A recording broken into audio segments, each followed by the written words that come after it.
একদিকে বন্যা, আরেকদিকে আরজিকর কাণ্ড। উৎসবের চিরচেনা সাজ নিয়ে ফিরতে পারছেন না কলকাতাবাসী। ভাটা পড়েছে দুর্গাপূজার কেনাকাটা, আয়োজন ও উন্মাদনায়ও।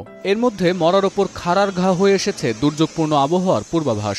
রাজ্যের আবহাওয়া দফতর জানিয়েছে, অক্টোবরের প্রথম 2 সপ্তাহে ভারী বৃষ্টির কবলে পড়তে পারে পশ্চিমবঙ্গ সহ পূর্ব ভারতের বেশ কিছু অঞ্চল। আবহাওয়া অফিস আরও জানাচ্ছে, অক্টোবরের 3য় সপ্তাহে বিদায় নেবে বর্ষা, কমে আসবে বৃষ্টির পরিমাণও। 4 তারিখ থেকে 10 তারিখ পর্যন্ত যে ওই উইকও কিন্তু 2 বঙ্গে বৃষ্টিপাত স্বাভাবিকের থেকে বেশি হওয়ার সম্ভাবনা। অর্থাৎ আমরা যেটা কি বুঝলাম, দুর্গাপুজোর যে সপ্তাহটিতে, ওই সপ্তাহটিতে পশ্চিমবঙ্গের সব জেলাতেই স্বাভাবিকের থেকে বেশি বৃষ্টিপাত হওয়ার সম্ভাবনা আছে। আবহাওয়ার পূর্বাভাসে উল্লেখ করা হয়েছে, চলতি বছর অক্টোবরের প্রথম 2 সপ্তাহ জুড়ে অব্যাহত থাকবে বর্ষার প্রাদুর্ভাব। আগামী 9 অক্টোবর দেবী বোধন ও ষষ্ঠী পূজার মধ্যে দিয়ে শুরু হবে দুর্গাপূজার আনুষ্ঠানিকতা।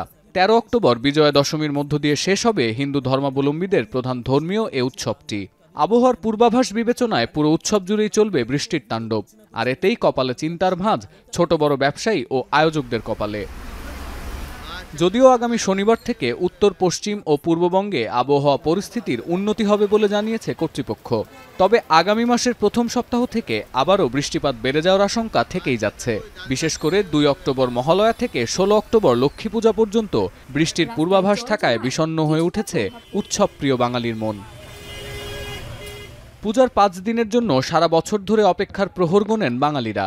দুর্গাপূজার সাজ পোশাক, খাওয়া দাওয়া, প্যান্ডেলে ঘোরাঘুরি সবকিছুই এখন নির্ভর করছে আবহাওয়ার উপর। তাই ঝড় বৃষ্টি কিংবা দুর্যোগ নয়, আলোয় উদ্ভাসিত হোক পূজার দিনগুলো, এমনটাই প্রত্যাশা পশ্চিমবঙ্গবাসীর। সতীর্থ কর্মকার, এখন বিশ্ব। 250-টিরও বেশি ডিজাইন অপশন নিয়ে ওয়ালটন স্মার্ট ফ্রিজ, বোঝে আপনার প্রয়োজন।